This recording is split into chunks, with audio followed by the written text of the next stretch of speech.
दीपक यहीं से गुल हो जाएगा। लेकिन मारने वाले से कहा ना कि बचाने वाले का अधिकार ज्यादा होता है। अब राजू जो है कैलाश किसान के घर चला जाता है, वही उसका पालन पोषण होता है, पढ़ाई अपनी शुरू करता है। अब अपनी कहानी के जरिए आप लोगों को ले चल रहे हैं मुन्नी बाई के कोठे पर। मुन्नी बाई का मशहूर कोठा। मुन्नी बाई आती हैं, अपने भड़वों से क्या बात करती हैं, हमारी कहानी देखिए।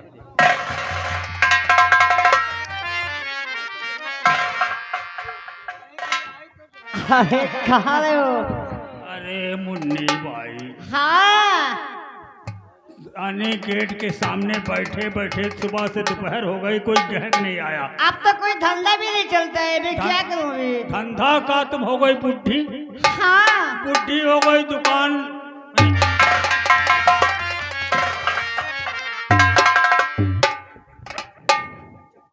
मुन्नी भाई, हाँ ठाकुर साहब, आज मैं तुम्हारे पास जरूरी काम से आया हूँ। कहाँ से यदि काम पा ठाकुर साहब? जरूर बतलाऊंगा। बतलाइए।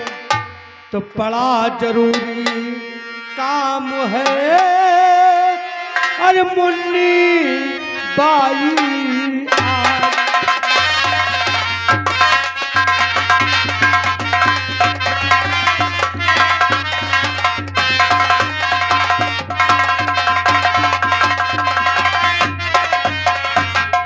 बड़ा जरूरी काम है, अरे मुन्नी बाई आज। और ये दुश्मन की है सुतार और छिपा के रखना।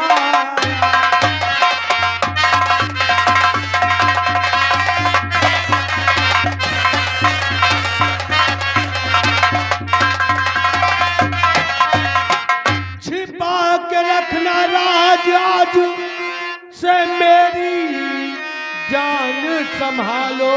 हाँ अरे मालूम हो ना किसी को, अरे बेटी की तरह से क्यों नहीं?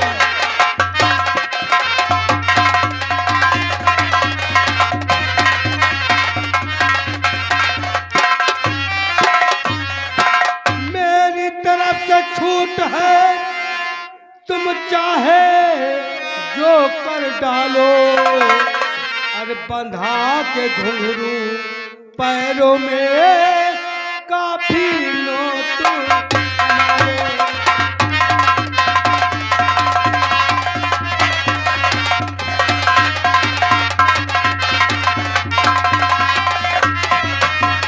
तो जब ये डांस करेगी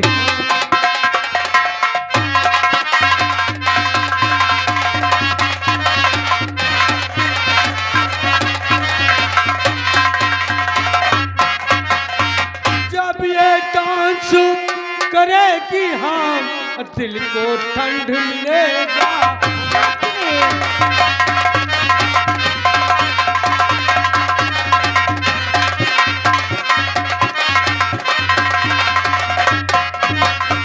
बन गया मेला बिगड़ा काम, राजकरण ऊपर से देखो इज्जत होते ही। भाई, इसे तुम्हें अपनी बेटी की तरह से पालना है। आपकी बात से नहीं बंदी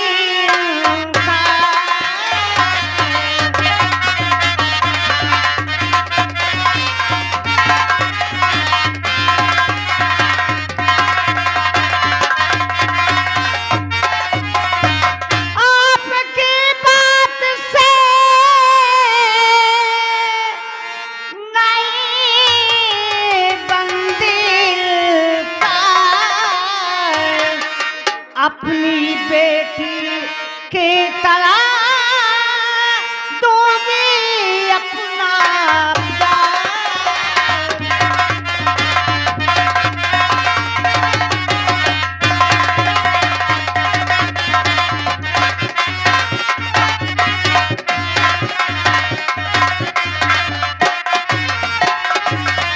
हाँ डॉक्टर साहब।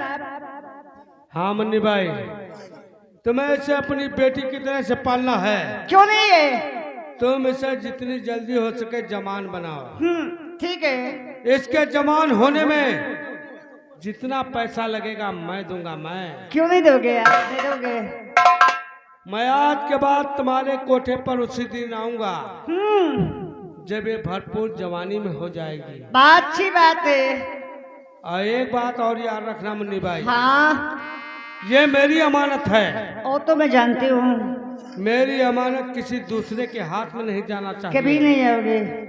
अगर मेरी अमानत दूसरे के हाथ चली गई तो याद रखना मुन्नी भाई, तो तेरे ही कोठे पर मैं तेरी कब्र बना दूंगा। याद रखना। ऐसा नहीं होगा।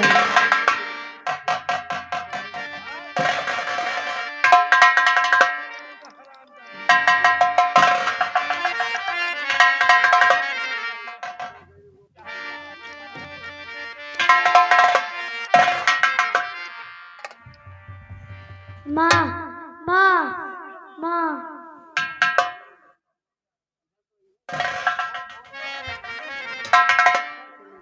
क्या आज तूने मुझे माँ कहा है? आज तक मुझे कोई माँ नहीं कहा है। आज तूने बेटी मुझे माँ कहा है, लेकिन नहीं, मैं जरूर तवायफ हूं, लेकिन आज तक मुझे कोई माँ नहीं कहा है। हाँ मैं वादा करता हूं, जो जालिम सिंह ने जो सोचता है वो नहीं होने दूंगी मैं। तुझे पढ़ा लिखा कर तुझे कोई अफसर बनाऊंगी मैं। तेरे पाँव में घुंघरू कभी नहीं बनाऊंगी बेटी, कभी नहीं बनाऊंगी मैं। चाहे मेरी जान भी चली जाए, लेकिन तेरे पाँव में घुंघरू कभी नहीं बनाऊंगी मैं। हाँ बेटी, तवायफ कहा किसी से साथ मोहब्बत करती है, मगर जब करती है तो है कयामत करती है।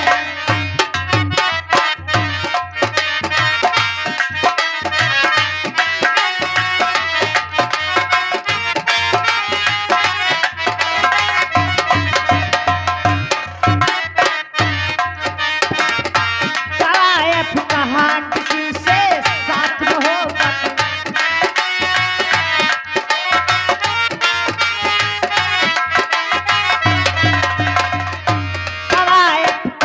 किसी से साथ मोहब्बत करती है, मगर जब करती है तो है कयामत करती है।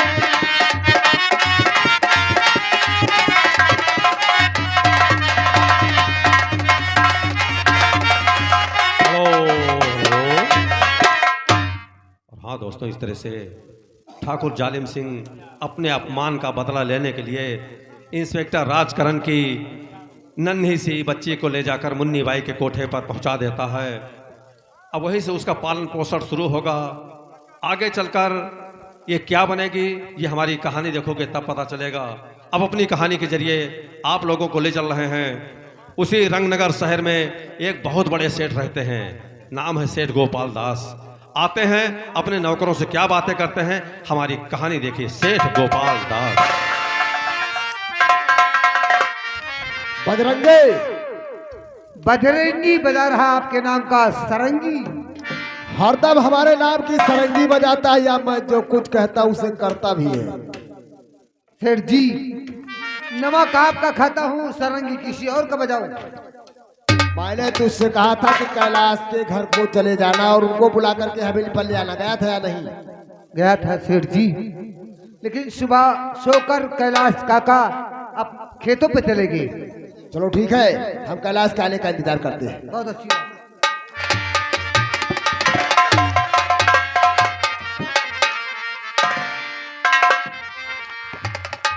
चरण कमल पे शीश धर सेठ जी करूं प्रणाम। क्यों बुलवाया है मुझे, क्या है जरूरी?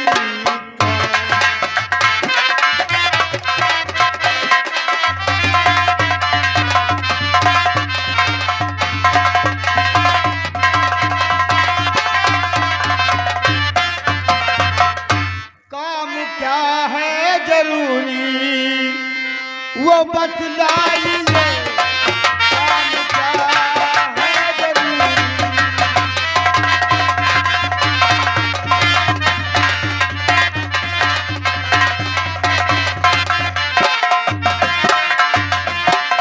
काम क्या है जरूरी वो बतलाइए,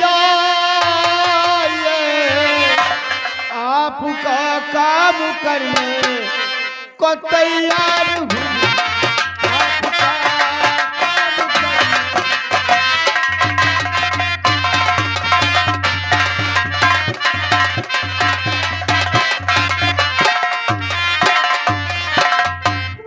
कैलाश। हाँ मालिक। इस साल बारिश बहुत तेजी से हुई है। हाँ मालिक, हुई तो है। और खेतों की कुछ बेड़ें टूट गई हैं, इसलिए कुछ मजदूर साथ ले लो और जाकर के खेतों की मेड़बंदी करवा दो। अरे मालिक, सुबह सो करके उठे, ये काम हम ही तो करना है ना। तो 4-6 आदमी ले जाकर हमने मेड़ बंधवा दिया। यानी खेतों की मेड़बंदी हो गई। हो गई। और उसके बाद जो बड़े वाले चक में गए तो वहाँ एक लड़का पड़ा हुआ था। लड़का पड़ा हुआ था? हाँ, लेकिन मैंने बस्ती में बहुत पुकारा, कोई आया नहीं। यानी कि उस बच्चे का वारस इस बस्ती में कोई नहीं निकला। हाँ मालिक। फिर क्या किया? तो मैं अपने घर ले आया हूँ और उसका नाम भी रख दिया है लाखन। नाम बहुत सुंदर है कैलाश, लेकिन कैलाश अगर वो अनाथ बच्चा खेतों में पड़ा था तुम उसे उठा करके ले आए हो तो ये समझो कि आज से उसके माता और पिता तुम ही दो हो। उसका पालन पोषण करना, क्योंकि वो बच्चा तुम्हारे बुढ़ापे का सहारा बनेगा। और अच्छे स्कूल में जाकर के उसका एडमिशन करवा दो। पढ़ाई में जितनी रकम लगे वो तुम मुझसे लेकर के जाना। शाम के 5 बजने वाले हैं कैलाश। अरे समझ गया मालिक, बिटिया आती होगी। अरे अभी आ जाएगी, देख लेना। हाँ, अभी तक मेरी बेटी रेनू स्कूल से लौटकर वापस नहीं आई।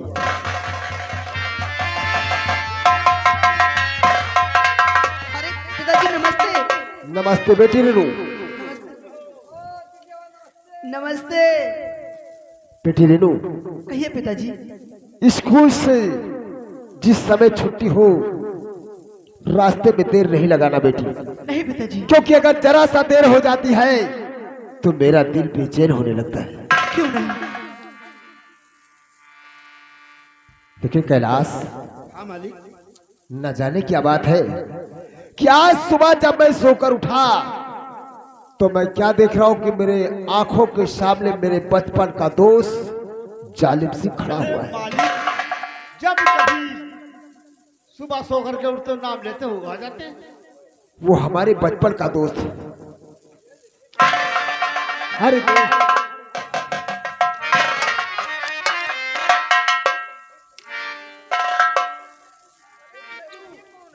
ये तुम्हारे चाचा है।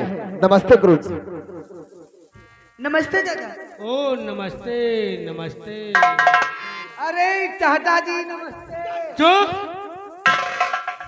चाचा बोलते हैं, चाहता नहीं। जाओ उनके लिए कुछ ठंडा वगैरह लेकर के आओ। तो जालिम सिंह, कहिए दोस्त। आप आ गए, वरना मैं तुम्हारे पास खुद आने वाला था। क्या मेरे घर आने वाले थे? क्योंकि तुमसे तो मालूम है कि आसाम में हमारी 12 फैक्ट्रियां चलती है। वो तो मैं जानता हूँ। तो और अगले हफ्ते जो तूफान आया था, उन तूफानों में से कुछ तार और खंभे टूट गए हैं, मशीनों में खराबी आ गई है। इसलिए 1 हफ्ते के लिए हम आसाम जाना चाहते हैं। आसाम जाना चाहते हो? हाँ।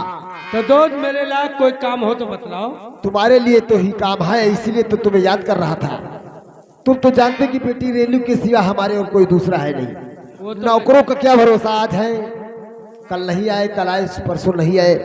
इसलिए जब तक हम आसाम से लौट कर आए, बेटी रेणु की देखभाल और इस हवेली की देखभाल तुम्हें सौंप कर जा रहा है। तुम फिक्र मत करो दोस्त, तुम जाकर आसाम में वहाँ का काम निपटाओ।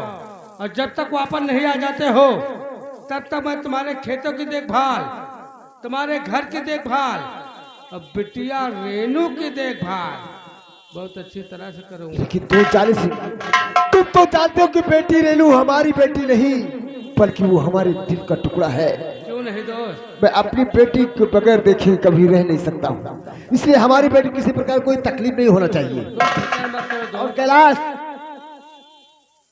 तुम खेतों पर काम करने के लिए जाना, ठीक? हाँ मालिक। लेकिन हवेली पे बराबर आते जाते रहना। ठीक है माई बाप। बजरंगी, कैलाश खेतों पर काम करने के लिए चला जाता है, कभी दोपहर में आता है कभी नहीं आता है। वो तो है। इसलिए बेटी रेनू जब घर पे रहे तो दोपहर का खाना कैलाश के लिए खेतों पर ही भिजवा देना। बहुत अच्छी बात है। आओ।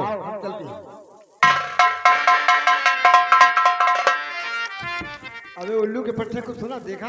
अरे बहुत कुछ सुना, लेकिन करते क्या करते?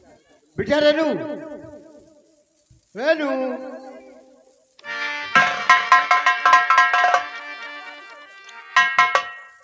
तुम्हारे पिताजी आसाम चले गए। अच्छा, अब रही बात ये, अब दोबारा कहीं जालिम सिंह आएगा तो उससे तुम मुलाकात नहीं करोगे।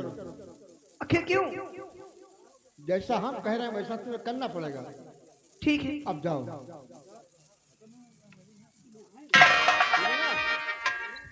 बात कर रहा था मालिक से, देख रहा था लौंडिया की तरफ। ये तो बात और कहीं कुछ हो गया तो याद रखो जालिम सिंह तुम्हारे हाथ में क्या होगा। आओ समझे।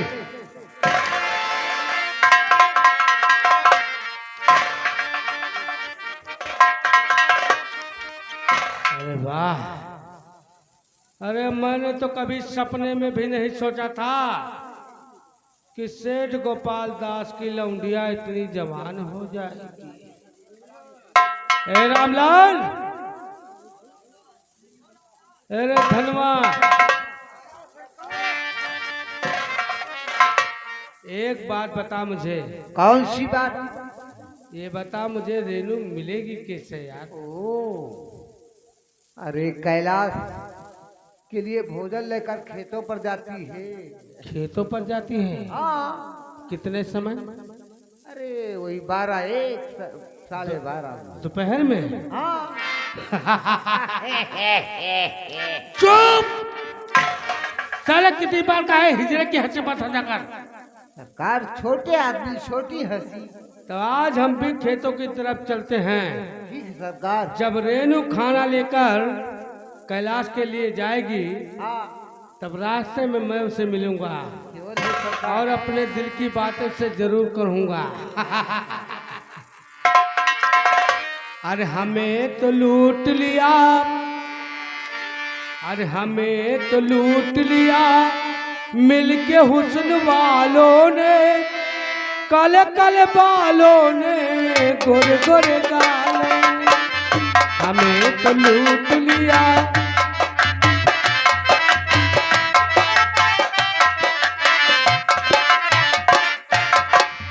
हमें तो लूट लिया मिलके हुस्न वालों ने, काले काले बालों ने, गोरे गोरे गालों ने, हमें तो लूट लिया।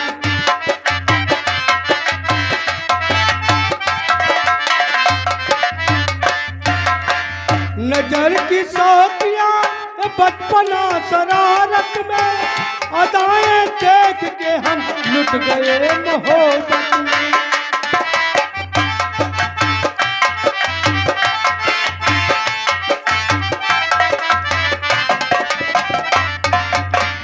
नजर की शौकियां बचपना शरारत में, अदाएं देख के हम लुट गए मोहब्बत में। हम अपनी जान से जाएंगे दिल की उल्फत में, यकीन है कि ना आएंगे मेरी मैयत में। खुदा सवाल करेगा जब कयामत में, तो हम भी कह देंगे कि हम लुट गए शराफत में। हमें तो लूट लिया बालों ने, काले काले बाल।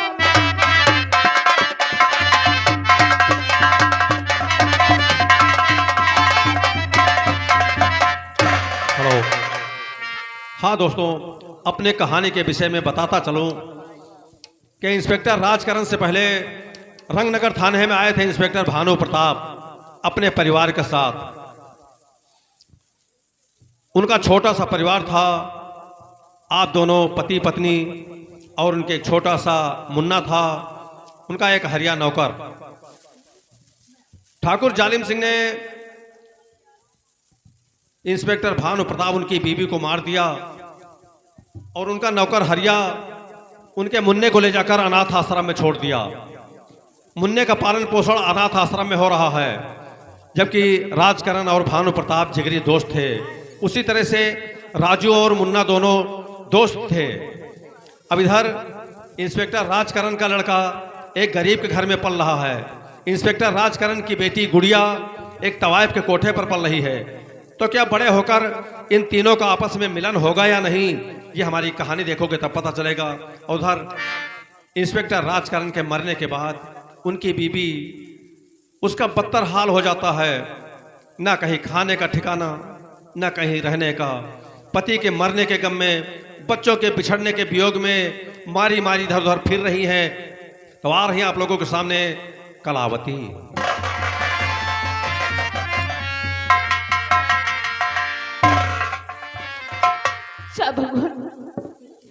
जा मेरे मालिक, अब मैं कहाँ जाऊं, किधर जाऊं, किसके सहारे रहूंगी?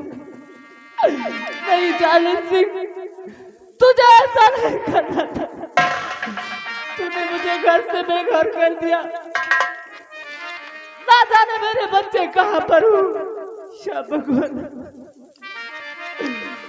ओ बर्बाद जिंदगी, पति बिना दुनिया में हमारा कोई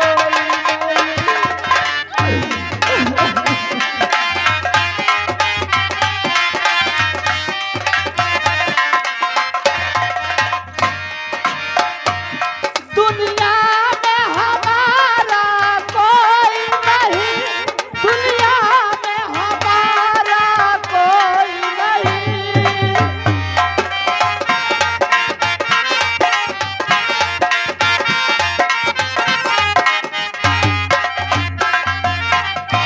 बर्बाद जिंदगी, पति बिना दुनिया में हमारा कोई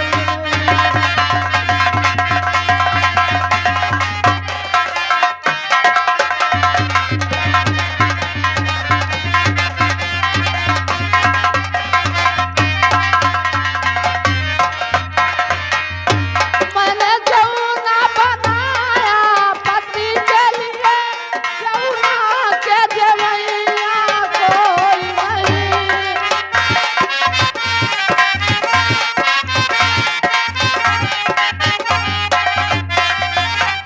वो मैंने जौना बनाया पति के लिए, जौना के जवैया कोई नहीं। जौना के जवैया लाखों है, मेरी उम्र के वैया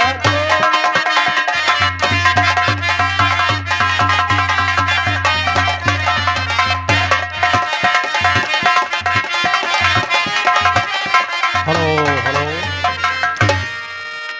पति के बिना जिंदगी सूनी है, दुनिया में सहारा कोई नहीं। वास्तव में दोस्तों, कलावती को सहारा देने वाला कोई नहीं है।